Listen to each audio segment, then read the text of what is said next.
What's up, everybody? You're listening to Trail Tales. My name is Kyle O'Grady, and every single week on the show, except for last week, I, a thru hiker, a peak bagger, a huge hiking nerd, interview other thru hikers and other peak baggers and other hiking nerds about their experiences on the trail. Julia Sheehan, a very highly requested guest, is on the show this week, and as I just noted a few seconds ago, I didn't post an episode last week, and this conversation was actually recorded 2 weeks ago before I had decided not to post last week. As a result, it's kind of outdated. A lot of the things that we talk about in relation to her upcoming PCT thru hike are outdated at this point. As I'm sure everybody listening knows, this whole thing with coronavirus has kind of exploded out of nowhere and is changing rapidly, day to day. And so I honestly just picked a bad week to skip. So much has changed. And the reason it was a bad week to skip, the reason that this conversation in particular is kind of outdated, parts of it are outdated, I'll say, is because we spend a decent amount of time talking about what would have been Rocket's 2020 PCT thru hike. And since this conversation, things have obviously changed, and she even posted a video on her YouTube channel today saying that she probably won't be thru hiking this year. And so that's my disclaimer there. Don't listen to this and think it was recorded yesterday and think she's being negligent, continuing her thru hike. She most likely won't be. And again, the timing it's interesting here because I felt like I needed to say something about this whole situation and how it's going to be affecting the trail. But I'm not a medical professional, and honestly, I don't really know how it's going to affect the trail any more than anybody else does. But Rocket happens to be a nurse, okay? So she's a thru hiker, she understands thru hiking, and she's a nurse. She has a medical background and understands this coronavirus stuff a little bit more than I do, probably a lot more than I do.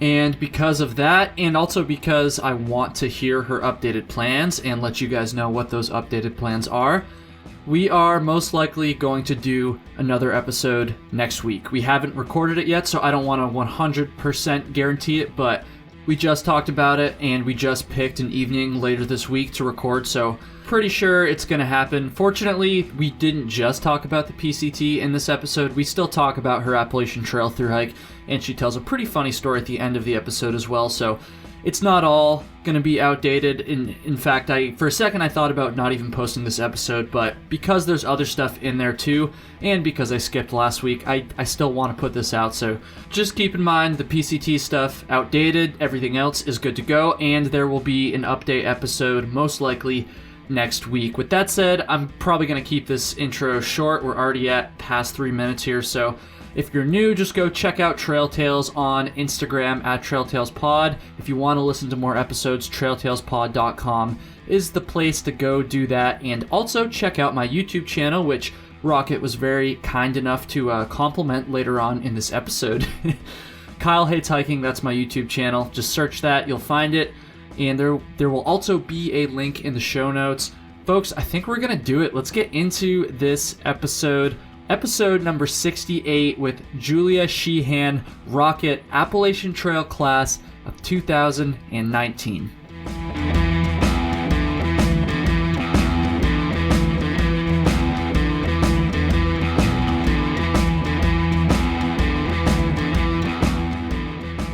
All right, what's going on, everybody? Julia Sheehan, Rocket, is on the show, a very highly requested guest. I am very excited. So yeah, Rocket, thank you so much for taking the time today. I'm stoked. Oh, me too. Thanks for having me. Of course. Have you done many other podcasts? Honestly, so I've done one other one, but it's not a hiking podcast. It's like a travel podcast. Okay. So this is only like my first legit like dirtbag hiker trash like podcast. So I'm so excited. Yeah, I am as well. And like I said, a lot of people wanted to talk to you. I've had people requesting you to come on the show, even, back while you were still on trail, like over the summer. And so I was kind of, vaguely following like your Instagram and your vlog and stuff. And I guess it just took this long before it happened. But I think this is good timing because you are in that like transition period between the AT and the PCT. Yeah. And I think this is a cool time to talk to people because I actually did an episode with IBTAT shortly after he finished the AT.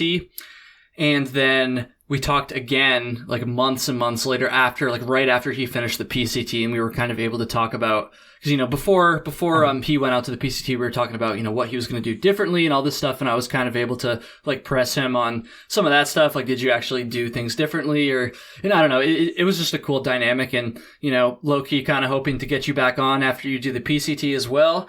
And, we can kind of compare and contrast that. But anyways, yeah, this is a good time to talk. So, before we get into all that stuff, before I get too far ahead of myself here, why don't you just explain, you know, who you are, and like your hiking resume, that stuff. I'm sure a lot of people listening already know, but for those that don't, yeah, who is Rocket?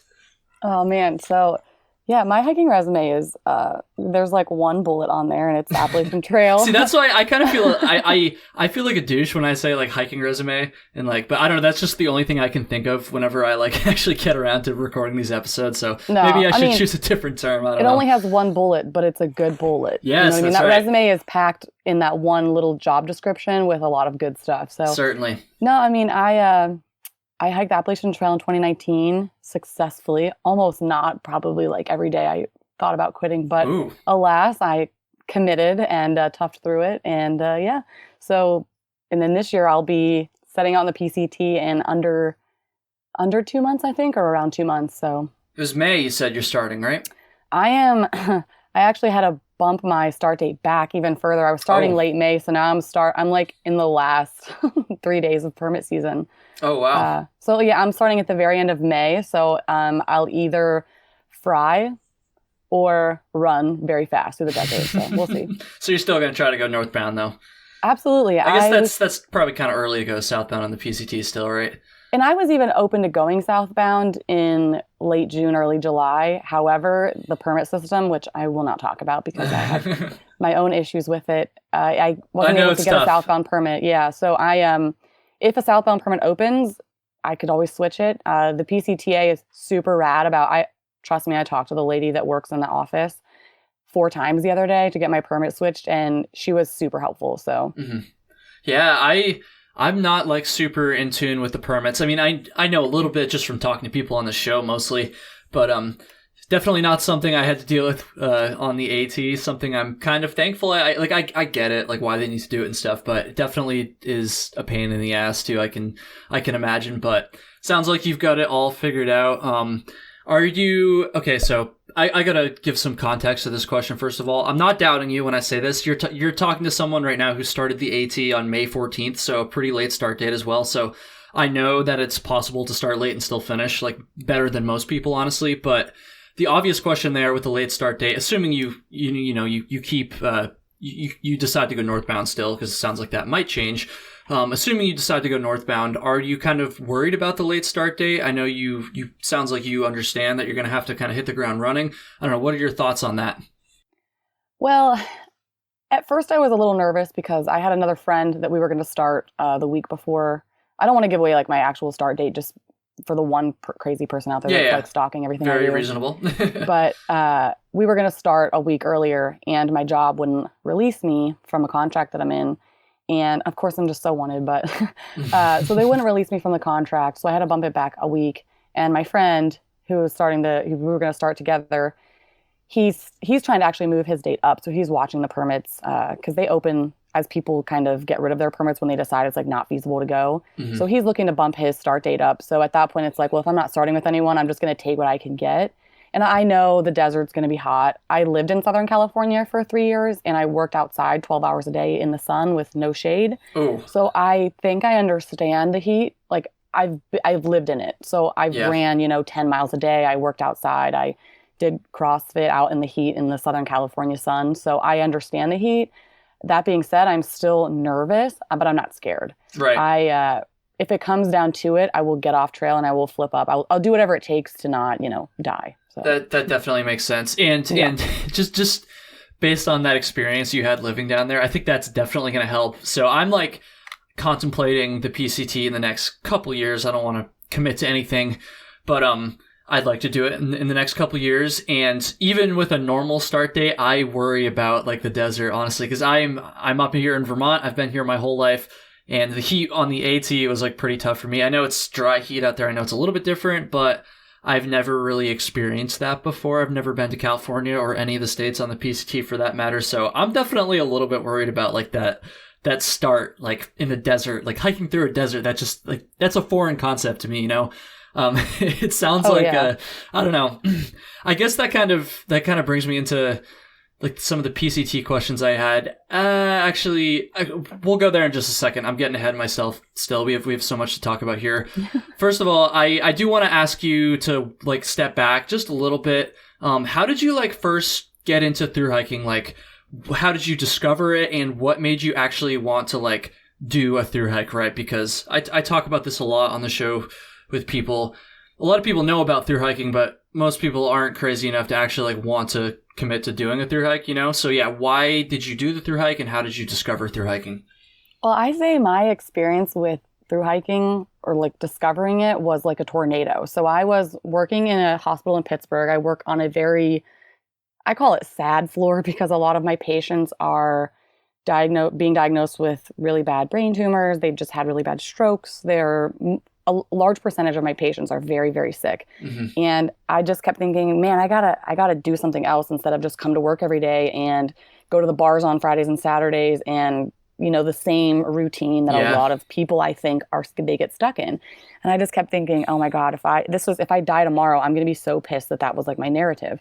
And I've done some cool things in life, like join the military, so on and so forth. But it's just, I wasn't ready to, like, that couldn't have been my life. So I started, of course, browsing Instagram for, you know, inspiration, hashtag, whatever.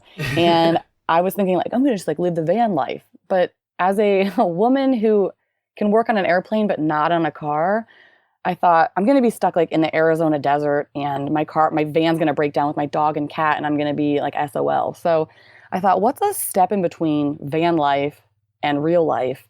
And just out of nowhere, the Real Hiking Vikings Insta page like popped up, and it was like, Thru hike, hey, look at me, I'm so fun, like go run up mountains and live your life. And he and I actually became friends. We actually met in person before I like committed to the thru hike.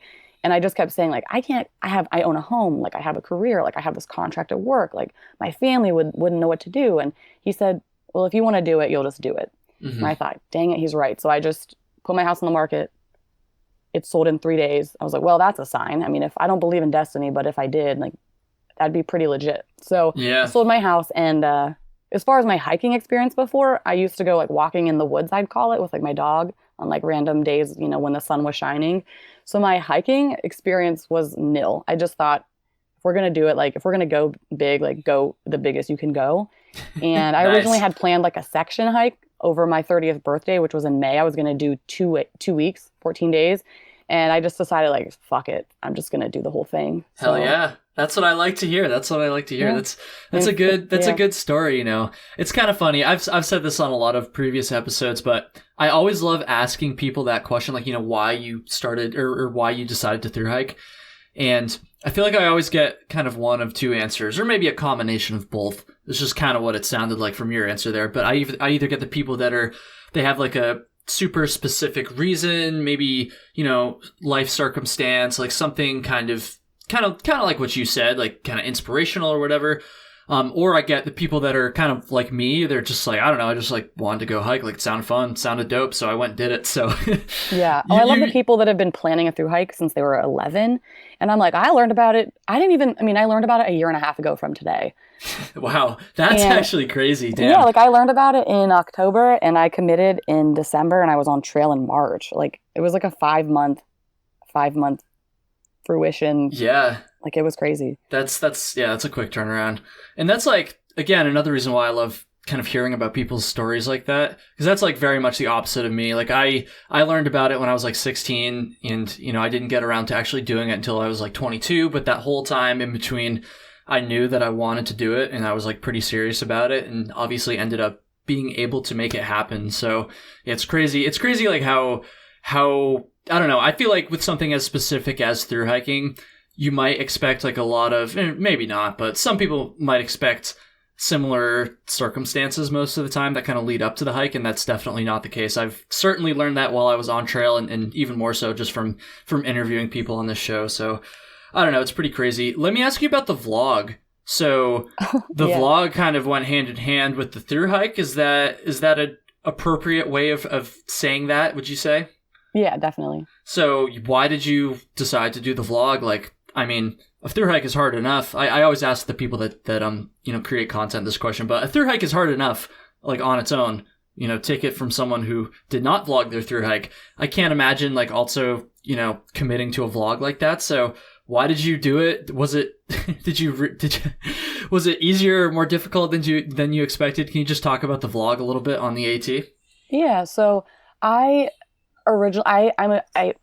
do professional photography. I've been doing that for like the last 8 years.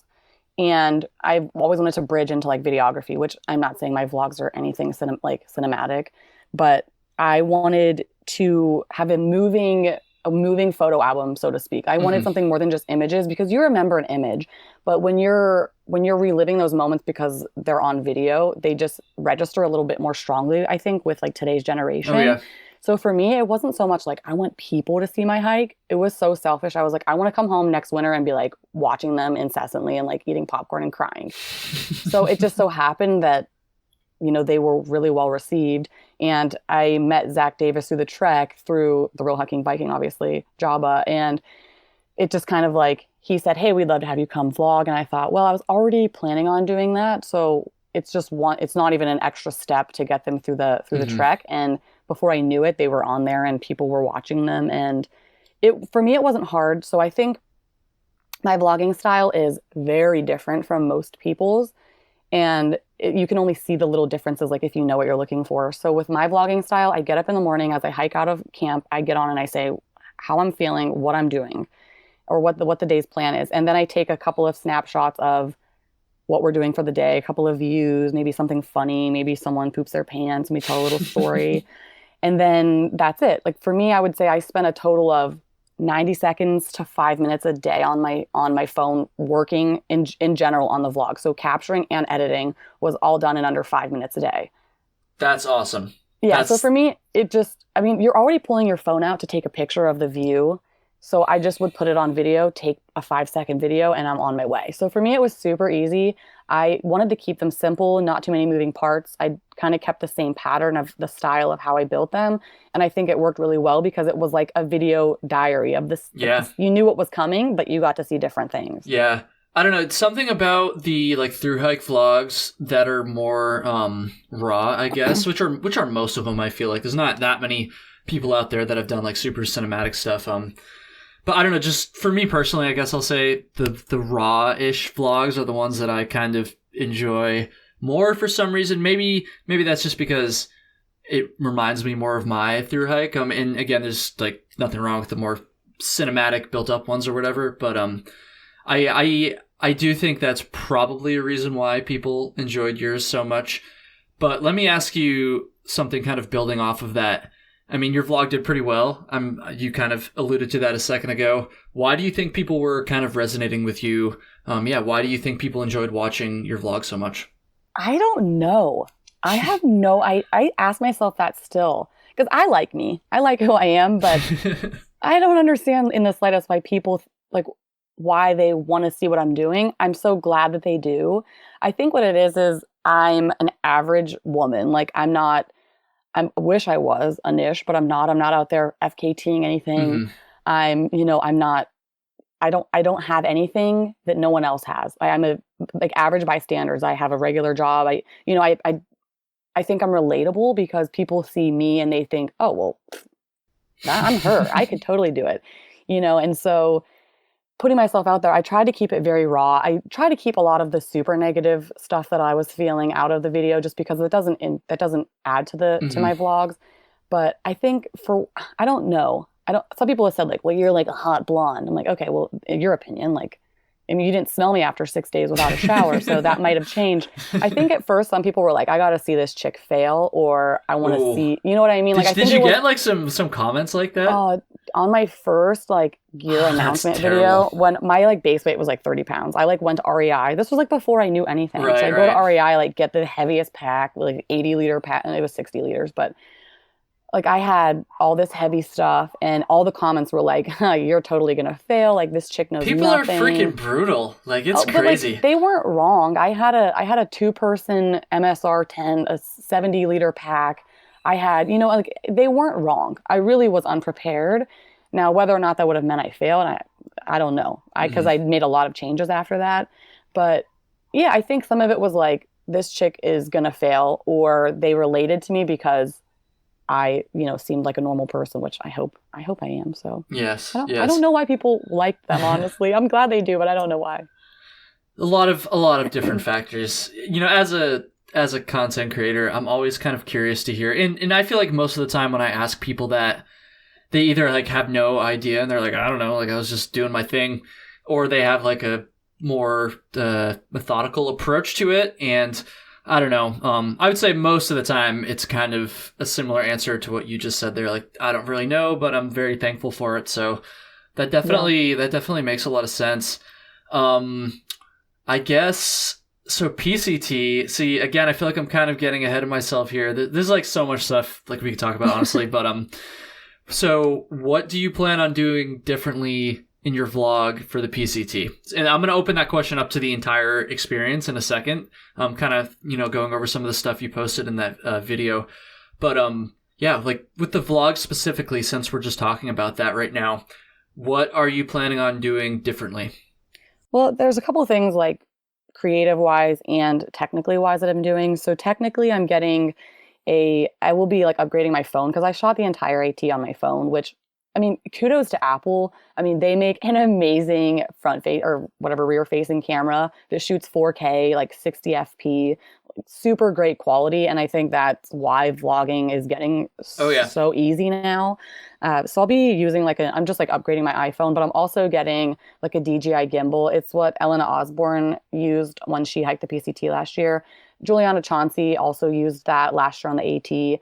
I was going to buy it last year and I thought like, I don't even know how far I'm going to make it. So like, I'm not going to buy this camera and then like get off at Neil Gap and, have this camera. So I'm going to upgrade to like a couple new pieces of equipment, a couple different transferring device changes, which are super boring.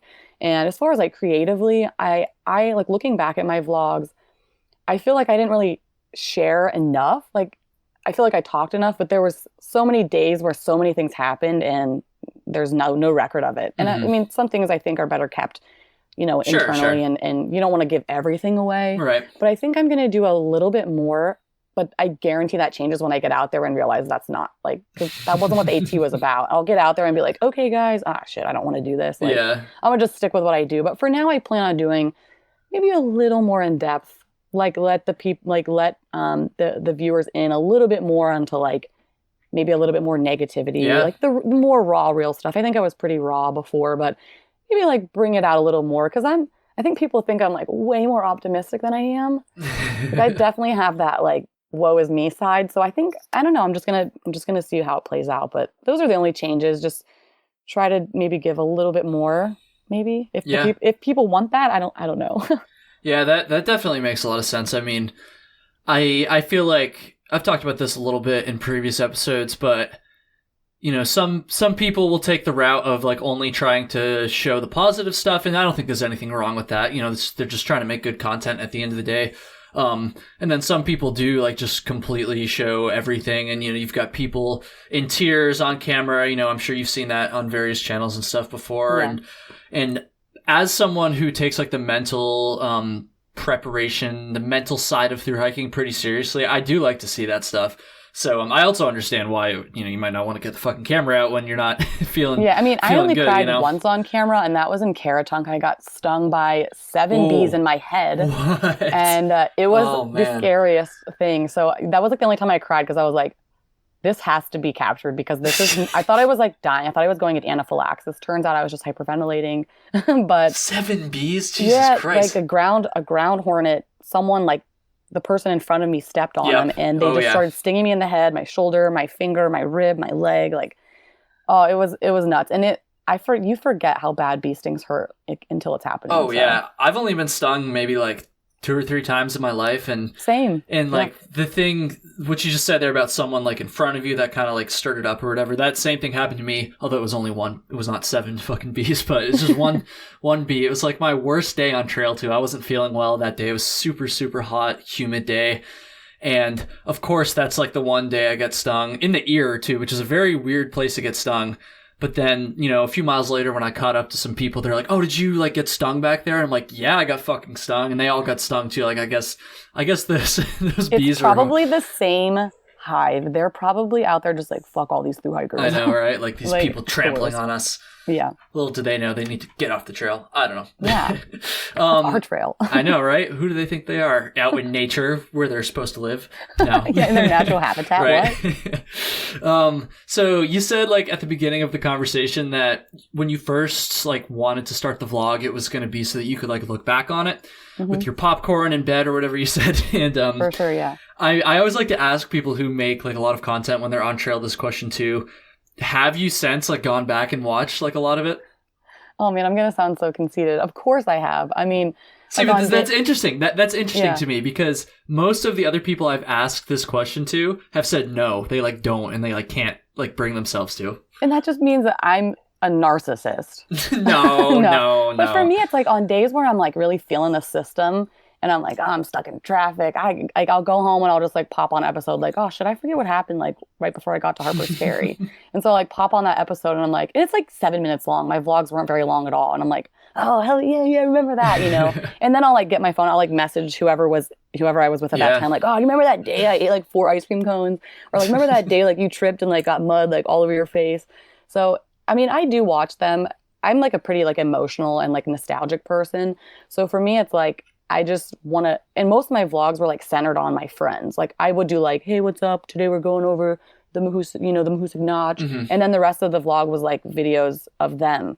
So it's like, because for me, it was like I shot it out of like my own eyes kind of for the most part.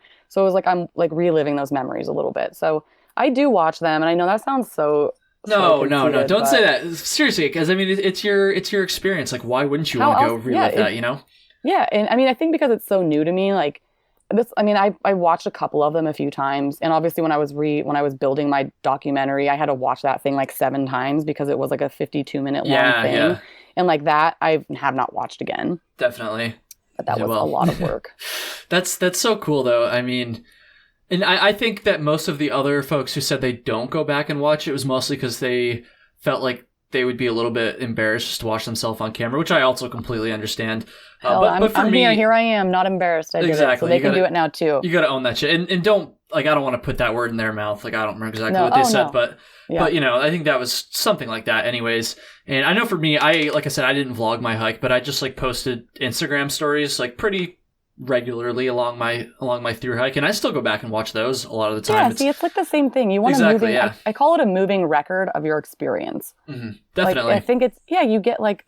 I don't know, you get inflection and you see the weather and you see the wind. Like it just for me is more, I connect more to that. Definitely.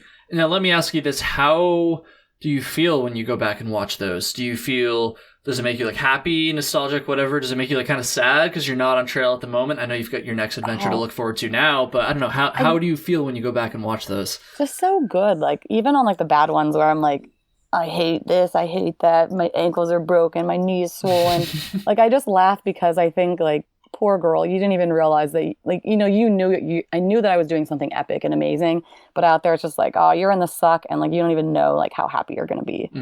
So yeah, I mean, super emotional. Generally it's like a very good vibe, like, oh man, like it's just like it's like going back and reading your journal entries from when you were like in high school. Like it just keeps the memories. Does anyone do that? I'm so glad I didn't have a journal in high school. I would not want to read that shit. Mine got thrown away somewhere, but I would not want to read those, honestly. Yeah, that's so good. I know what you're saying. Yeah. I know what you're saying. Let's talk about the PCT. So I keep freaking leaning into this and then pulling away from it. So yeah, PCT. So my first question when I talk to people that are like going to be doing back-to-back thru hikes is, at what point did you actually decide you wanted to do the PCT, right? So you're like coming off the AT, like that's a pretty fucking crazy adventure, but you're just going to go right into the next one. So I'm just curious, like, was it kind of always in the back of your head, or was it kind of like a spur of the moment thing?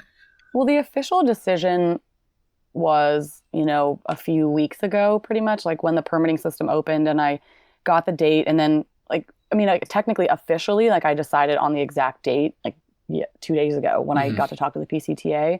But I remember being like up like the third way through the AT thinking, man, if I get this done, I'm going to do another one next year. And then, you get up to New Hampshire and you're like, I am never hiking again. Yeah, right.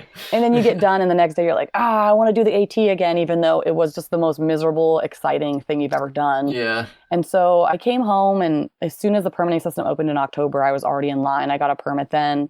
And then in January, I tried to change my permit, and I had so many permit issues, but I had already committed. But it wasn't until I saved enough money. So I got back here I live in Pittsburgh. I got back here, started working. I thought, oh my God, it's hard to save money. How did I save money last year? And then I remembered I worked a ton of overtime. So I started working overtime.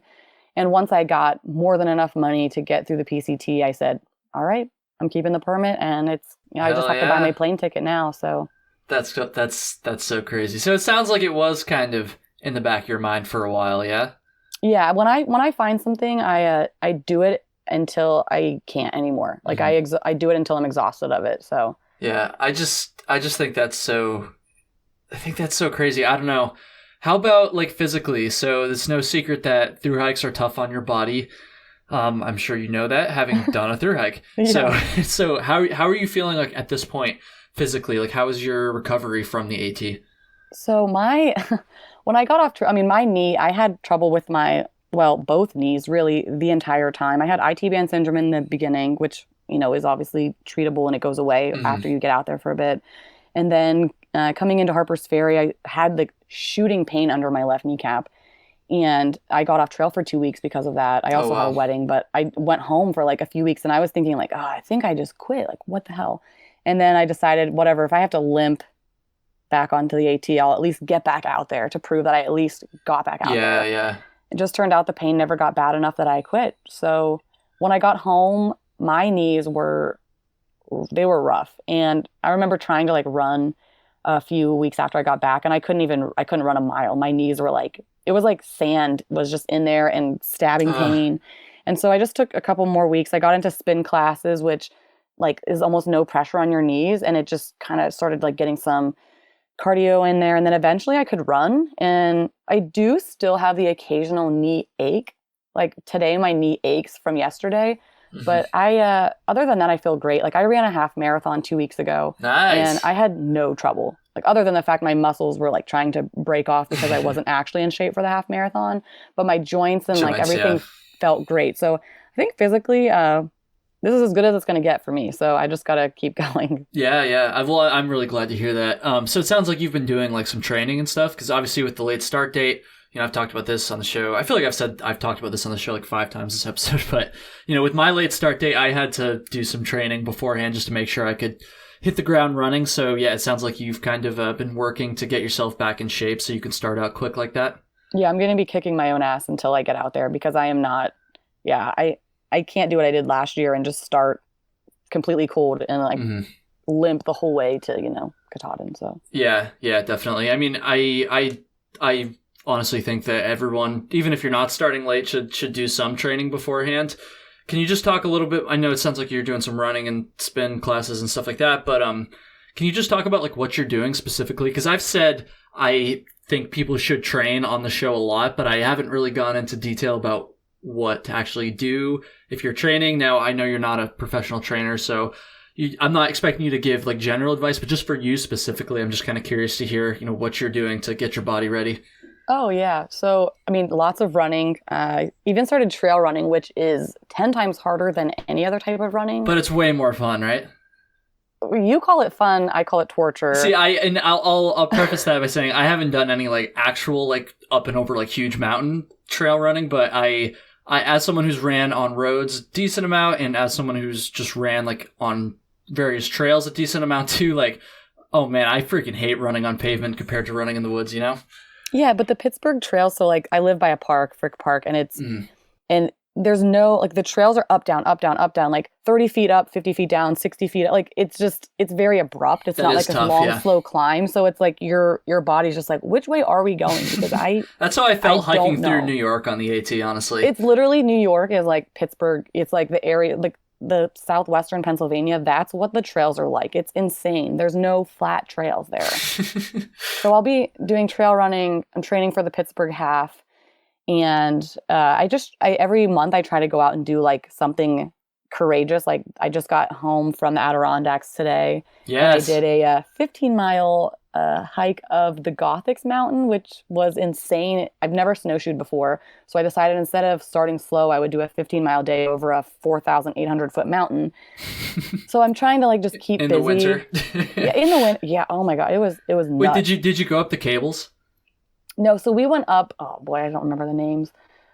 We went up the one where you have to like road walk in and then you go up. You go past Rainbow Falls, and then you go up and over. And we went down the other. We what is it? Ausable Lake is the one we came in by. Yep. So you go in through Ausable Lake and you go up, and then we went down the other side, not on the cable side, like the other side. I gotcha. Yeah. So and then we bushwhacked down a riverbed for like 3 miles, and that is so hard. So yeah, I'm just trying to keep busy, and I think closer to the PCT start date, I'm going to be like maybe doing some hikes with like a heavy ass pack, like 30, 40 pounds, just to like over prepare. So we'll see. Makes a lot of sense. So I asked you what you're going to do differently for the vlog. How about just like the PCT in general? Because again, as someone who's looking to do the PCT at some point, I'm just kind of curious. Obviously 2 very different trails, but a thru hike is still a thru hike no matter what trail you're on. So yeah, what do you plan on doing differently this time around? Well, I'm cutting a couple of pounds off my base weight, like just a few. I mean, my base weight was like 19 pounds on the AT, so I'm trying to get it under 12 right now, but not really committing too hard to that. I'm not a gram weenie.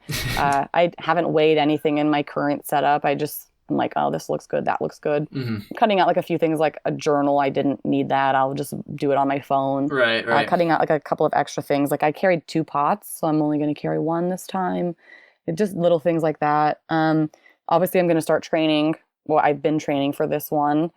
I feel like on the AT, there's a lot of competition. Like with everyone you meet, it's like, when was your start date, bro? Like, when did you start? Like, oh, well, we're 1 day apart. Who gives a shit? I was definitely guilty of that sometimes, and honestly. So was I. It was like, oh, well, I started on the 10th. Well, I started on the 8th. Oh, so I'm like 2 days faster than you. See, I was such a late start date that once I like caught up to people, I would start to like low key kind of flex on people just a little bit. Not too bad, but you know. We met a guy in where were we? New York or New Jersey.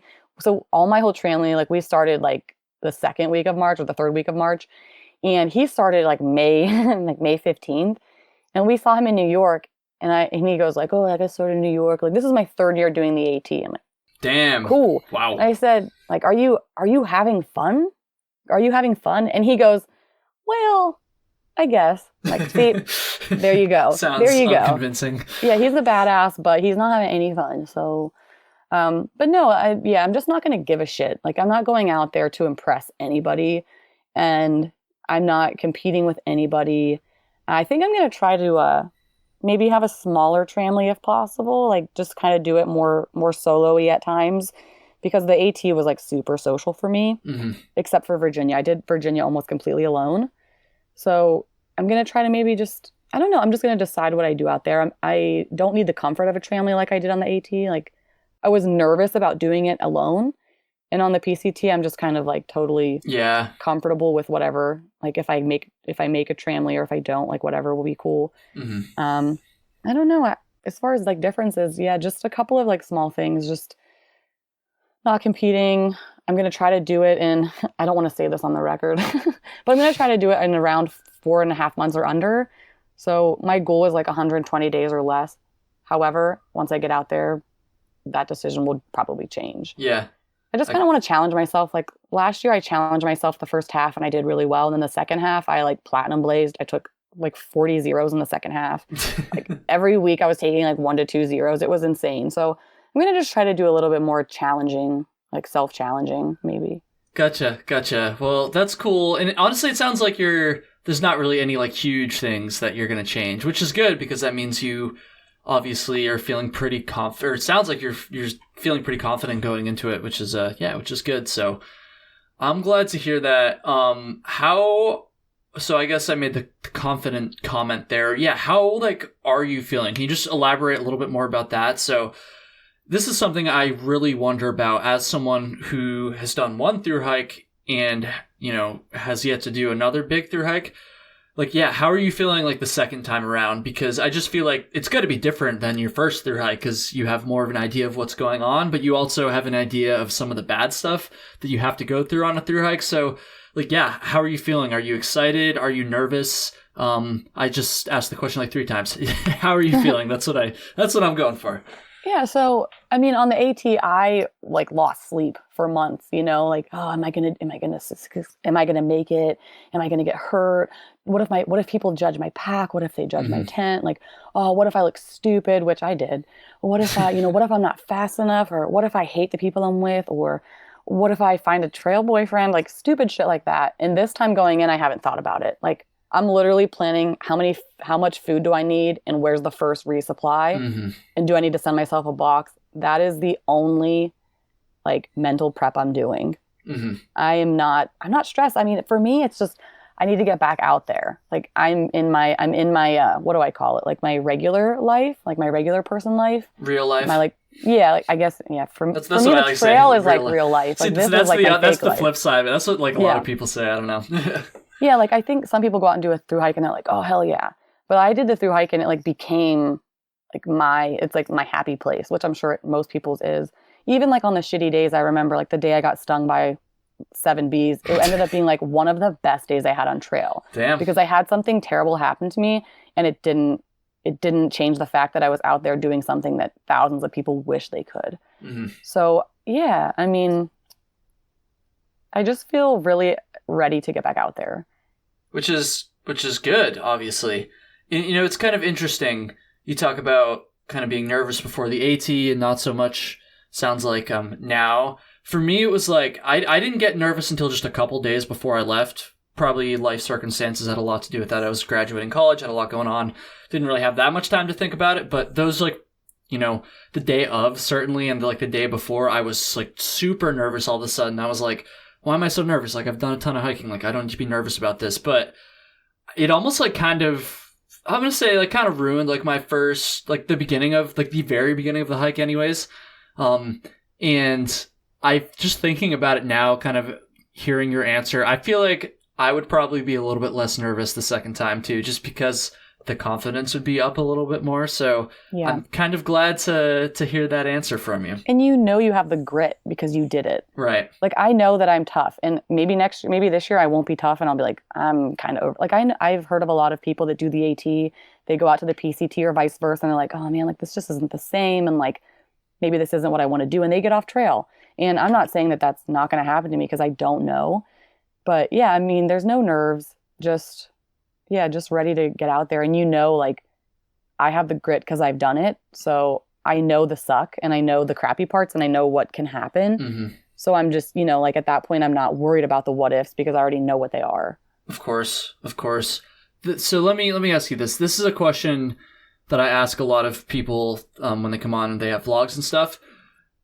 How was it? I mean, I'm assuming not as many people were watching right from the start, but how did it make you feel while you were on trail, knowing that if you were to have to stop your hike for any reason, that, you know, potentially a couple thousand people would see that and, you know, hopefully not, but I'm sure some of them might think negative things about it or whatever stupid shit. But I don't know, did the amount of people watching you ever kind of play into your thoughts about quitting or make you nervous about quitting or anything like that? And honestly, the reason I'm asking this is because, as I know you saw from your comments on my videos earlier today, you know, I'm starting to build up my channel as well. And we need to talk about your channel. Seriously, this is the content that the thru hiking world needs. Oh my God. And your editing is impeccable. I love the animation. We'll get into that. We'll hype yours up here in a bit. But yeah, like I was like laughing my ass off at the part where you're like, in a hammock, I can't, what did it say? I can't master whatever. And being then comfortable, you said I can't master being comfortable. And I was like, what the hell? And then you said, it's hard to jack off. Like I laughed so hard. I was like I could not stop. Well, I appreciate that. See, that's the cue for anyone who listens to this podcast that hasn't watched my videos to go freaking smash the subscribe button. Anyways. Oh, for sure. And like you're very like this is how it is. This is how I feel. Like, give me hate, whatever. Like, when you were saying, like, hiking with dogs, like, but you're super logical. So anyone that fights with you is just illogical. Yeah. Oh, I get it. I got a decent amount of hate for sure. And honestly, maybe that kind of brings us back to the question I just asked too. Like, did you ever feel like pressure, having all those people watching you? Because again, I didn't want to be the girl that fails. I didn't want to be that girl that, like, the haters were like, I knew she couldn't do it. So there were times when I thought, oh, like, this is going to look bad. And when I got off trail in Harper's Ferry to go home for a wedding, but I also, my knee, like, it was just great timing that my knee, like, super was, like, not okay at that point. So I was already going home. So I just extended my trip for a week home. Mm-hmm. And at that point I thought, like, if I quit, like, that's it. Like, I'm just the girl that quit. But I didn't go back out there for any of those people. Right. Like, at that point I came home and it was like something inside of me was like calling me, like, get back out there. Like, even if you quit in a week, you just have to go and prove to yourself that you're going to do it. And you can't live your life based on followers, views, viewers. And now that being said, like, it does motivate you. And I think, support or hate motivates everyone. Mm-hmm. And we just live in a world where it's visible to everybody. All the hate and all the support is all coming at you from strangers, loved ones, the old dude on your comments that, is creeping you out. So, yeah, I mean, I think, but we all have that pressure because we all have social media. Mm-hmm. Even if you don't have, however many followers or however many subscribers or whatever, you still have people watching you. And I don't think if it was 100 people or 10,000 people would have changed how I felt about that pressure. You know what I mean? Which is good to hear, definitely. And, I'm not, like, too worried about it. I already get, like, a decent amount of hate comments because people don't like that I'm young and swear and stuff like that. But I don't know. I just feel like it would factor in a little bit. And honestly, part of it too, part of the reason why I asked that question is because just from my Instagram thing that I did, I think, I don't have that many Instagram followers. It was mostly just my friends and family that were watching me on the AT. But even just from that, like, I felt just a little bit of pressure. I guess it was mostly pressure on myself, but I put on myself, but I don't know. Maybe it's also different too because, like I said, most of those people were people I kind of had a relationship with too, and mm-hmm. or at least like vaguely knew. And I guess it honestly, like, it doesn't really bug me too much when some stranger leaves a stupid comment. So, and honestly, hate just means one thing. It means, well, two things. Well, one thing. Hate means that your visibility is higher. Like, you're being seen by people that don't directly know you. Mm-hmm. Which is a good thing if you're trying to grow your channel and you want people to watch you. That means that people that wouldn't normally watch your stuff are watching your stuff. Mm-hmm. So yeah, you're going to get half of them might be like, oh, this dude's rad. Like, let me subscribe. And then there's people that are like, what the hell did I click on? So it's a good thing that you're getting hate. Yeah. And also the only other advice that I'll give, because I mean, I've experienced just some hate in the past. The only thing, like, the number one thought that I think that pretty much takes away any of those feelings is, when somebody leaves you a mean comment, it has nothing to do with you. It's them. Like, no optimistic, positive person is going to see something they dislike and be like, oh, I just got to tell this asshole, like, oh my God. Like, a regular person's going to be like, don't agree with that, swipe. Like, exactly, yeah. So you just have to take it that those people just want to be heard because they're, like, miserable. Exactly. So, and I actually feel bad for them. Yeah, I do sometimes. I don't know. It depends, right? It depends. Yeah, just don't be mean. How hard is it to just, like, when your mom says if you have nothing nice to say, like, don't say anything? Like, that's exactly what I'm saying. And it's like, we don't have to talk about, like, my videos for too much longer, but just for example, because this stuff's fresh on my mind right now, because my channel's kind of been popping off a little bit the past, like, week and a half, 2 weeks, and I'm getting a little bit more of that stuff, a little bit more of the hate. It's like, if you don't like the video, like, I totally understand, like, my style isn't for everybody, that's totally cool. But, like, for instance, today someone said my videos are, like, toxic. I'm like, you're the one that's leaving, like, a hateful comment on an obscure backpacking channel, but I'm the one that's toxic. Like, how, like, can you not see the irony in that? Anyways, all right, so there's my my ranting about haters. Had to get that out. Well, I think you did get a nasty comment today that Kyle hates hiking actually should be Kyle hates dogs. See, that was funny. That was my comment. I know. I saw that. Which I thought was funny. But I do agree with you on I love dogs. I'm a dog person, but if you can't keep your pooch in control, put them on a leash. So. Yep. That's kind of a tough one too, because I think in general that should be the philosophy. I also know it's like super inconvenient for people to hike with especially a bigger dog like attached to them. So it's like, I want to have a little sympathy, but at the same time, I've been kind of charged by dogs before, and that does not make me comfortable at all. So at the end of the day, yeah, you should probably have them on a leash. Yeah, but even it has nothing to do with other hikers, although it is a positive thing. If your dog does not listen, your dog does not obey commands, it is unsafe for your dog to be out there. Yeah. It's not, I understand the other hikers, like, oh, they're in my food or whatever. But if your dog runs at a bear, your dog will die.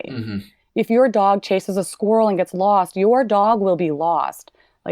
You have to think about it from your pet's safety. So that's what I'm going to say. Because I don't want any hate, because I love dogs and I think they should all run free wherever they want to go. But I do understand, like, safety-wise, like, you have to do what's best for your animal. They don't have the logical, like, processing that we do. You have to have it for both of you. And I don't think all hikers process for both them and their pets. Agreed. Next question. Yeah, I don't know. This is, you know what I should do? I should check my Instagram poll thing I posted. I kind of forgot about that. So because you told me to come with a story, so the people have spoken. Yes. Okay, so here's a good question. Totally, I definitely don't have a specific reason for asking this, because he's definitely not one of my Patreon supporters, but no question for you. I got an anonymous question saying, or wanting to know if you ran into any trail angels in beautiful Port Clinton, Pennsylvania. In Port Clinton? Yes. Yeah, of course. So that's gonna be your boy Mick there. Yes. He so we came into Port Clinton and we hitchhiked to Hamburg, and he picked us up, like 12 of us, in his like hatchback. I think it was like a Subaru hatchback. And took us to Walmart, took us to Bass Pro Shop, took us everywhere we wanted to go, like brought us snacks, food, water, like was just total chill, like was amazing. So he really helped us get around Hamburg. So that was really cool. He's a good dude. For a second, I was kind of worried that you wouldn't remember him, because obviously you meet a lot of people on your hike and stuff, and especially doing the vlog. So I was like, oh shit, did I just like put her on the spot? No, I remember almost every trail angel, unless it was just like a cooler sitting on a side. Like I didn't get a monumental amount of trail magic. Like, I don't know how much is a lot or whatever, but like as far as like setup, like people, like I didn't have that much. But the trail magic I did get was epic. Like every trail angel really stands out to me because they really made like that day. Yeah, definitely. I wonder what the trail magic culture is like on the PCT. If anybody has experience with that, I'd be curious to know. Send me a message or whatever, because I feel like it's a bit different than like setting up roadside tables. It's got to be a little bit different, right? I think it's like, yo, come camp at my house and I'll give you guys showers kind of thing. So it's even better, it sounds like. Damn. Yeah, free showers, man. You can't beat it. Did that happen to you on the AT at all? Did anybody ever like take you in? Oh, yeah. So in my vlog, I met this guy in the Shenandoahs. He is like he's like in his 60s. And he said, hey, do you vlog? And of course, like we started chatting about that. And he said, well, I hiked the AT last year and I live in Boiling Springs. So like when you roll through, like hit me up. I was like, oh, okay. So I took his card and I didn't think anything of it. And then we get to Pine Grove Furnace and my friend needed to go to a dentist, like emergently. Oh. And so I'm thinking like, who lives around here? And I thought, oh, that like Colonel Jack, that guy I met in the Shenandoahs, like he lives around here. So I like texted him. I was like, yo, my friend needs a ride to whatever town, like 3 towns over to see a dentist. And so he ended up like not needing the ride, but that put us in contact. And when I came through Boiling Springs, he picked me up and like hosted me and 3 other hikers at his house, which was beautiful, and made us dinner, barbecue, pizza, whatever, made us breakfast in the morning, laundry, all kinds of stuff. And like, it was super hospitable. He was super rad. And then he actually he has a private plane. Like he's doing pretty well for himself. He has a company that he flies different products all around to, like his different shops. He like owns a company, and he offered to pick us up, me and 3 other friends, in Millinocket, and flew us all home to our closest airport. I remember seeing this on like Instagram and stuff now. And yeah, so Colonel Jack very jealous. he's the goat of trail angels. I mean, honestly, he's like the trail angel. That is like one of the most epic trail magic stories I've ever heard, honestly. Yeah. That's incredible. Yeah, we actually just got lunch. He was in Pittsburgh. We got lunch, and he's trying to convince me to bike across the United States next year. And I told him he doesn't have to because I'm in. Nice. Yeah. Nice. Oh man, a plane ride. That's so sick. That's so like that sick. Never happens. I know, right? Like never happens. That's so crazy. I'm so lucky. I'm seriously like one of the luckiest people. Well, with him at least. Like with my AT experience, I feel so blessed that everything went well for the most part, and I met the most amazing people. I think I would agree, just, from my experience as well. I feel like you have to be pretty lucky and pretty blessed to complete a thru hike like that, because as you know, like most people, or a lot of people anyways, don't finish the thru hike. So I don't know. That's something honestly, I think about a lot, to be honest. Some of it isn't even like willpower. Some people just physically can't, exactly. Or they get hurt. Like the people that like break their legs or that, sprain their ankles where they have to come off trail, like those are the heartbreaking ones, because it's like, they want to do it. Like that's what kills me. Want to hear a really heartbreaking one? I hiked with this guy, Mullet Mike, and we hiked almost the entire trail together. We met on Springer like the very first night, and he ended up having to leave the trail because he got sick in, I think it was in Caratunk, Maine. Like he was so close. Was it like 70 miles? I think it was it was 1,100. A couple hundred. But I mean, he crossed the 2,000 mile mark, and he had to get off, unfortunately. Huge bummer. No. He has a great attitude about it. Like he's fine. Like did he ever make it to Katahdin? Like just even he went back and he did a little bit, but I don't think he's finished it up. Yeah, I don't think he's really in much of a rush, to be honest. But oh man, we're talking about. I'm trying to get him to come do another one with me. So we'll see. Yeah, we'll see. Oh man, that's so sad. I know, it's a huge bummer. Honestly, everybody go listen to episode number 4. Like, if you can get past if you think I'm cringy now, then like you're in for a shock. But if you can get past that, go listen to episode 4, because it's pretty unfortunate. Although, like I said, he does have a good attitude about it. He's never like he's not scarred from it. Like he's gonna go back and finish it. He's not hung up on it. So that's life. Exactly. You got to just take it and keep rolling, man. So did you decide from that poll which end of episode story you want to tell? Well, my beautiful friends have decided that I will tell. I'll give you the 4 titles and tell you which one. Perfect. So there was the Mount Everett bellyache. There was the Damascus Diner bean incident, the Roan Highland monsoon, and the Pine Grove Furnace cabin. So everyone decided that the Damascus Diner bean incident won by a lot. Not gonna lie, that was the one I was kind of leaning towards as well. So it's like not the best story, but it's definitely hilarious. So are we ready for it? Let's do it. Okay, so the night before Damascus, we stayed at that shelter that was like 10 miles out. I don't remember the name of it. And I remember there was rumors about noro. Like, noro. I'm like, whatever. I'm not going to get noro. Like, I'm never going to get noro, which I'll get there. So we get there. We get into Damascus. We get in like super early. I got up at like 5 a.m., hiked in, got in there, resupplied, had breakfast. We went to stay at the Broken Fiddle. And like the people that work there were like super chill. And this guy that was working there like part-time, he like was handing out 4 Locos, and I'm like, I don't drink 4 Locos. But he's like, oh, don't be like a pussy, like I hiked in 2017, like you guys suck compared to 2017. So I was like, give me that damn thing, you know. He was a little bit much, but he actually didn't work there. He was like hanging out with people that work there. Gotcha. Because I don't want to give the Broken Fiddle a bad name. That place was interesting. I stopped in there briefly. Sure. Yeah, like the guy that works there, like lived in climbed a ladder, like slept in the attic. It was super chill. They're a great hostel, honestly. So we get there and like have a little bit of this 4 Loco. I'm like, I'm not about that. I'm like, like my belly hurts like a little bit. Like, oh. So I'm like, whatever. It's probably just from that 4 Loco that this guy made me like drink some of it. And so we're like hanging out for the day, and everyone's like getting beers. We're going to do the Big Lebowski on the big screen with everyone's going to drink White Russians that night. And I'm like, I love White Russians. So everyone's like, let's go to the Damascus Diner for dinner before like we come back and like watch this movie and like sit. Cause I'm like feeling kind of shitty. I think I just need to eat dinner. So we get there and like at this point, my stomach is like not okay. It's like a C-, maybe D+. And like, what can I eat that's like mild? Because like everyone's eating like burgers and whatever. Like, I'm like, I'm just going to they have like a bean dinner. It's literally just like pinto beans and like a sauce. Yeah. So I was like, I'm just going to get the beans. And so I like get the beans and I'm eating the beans.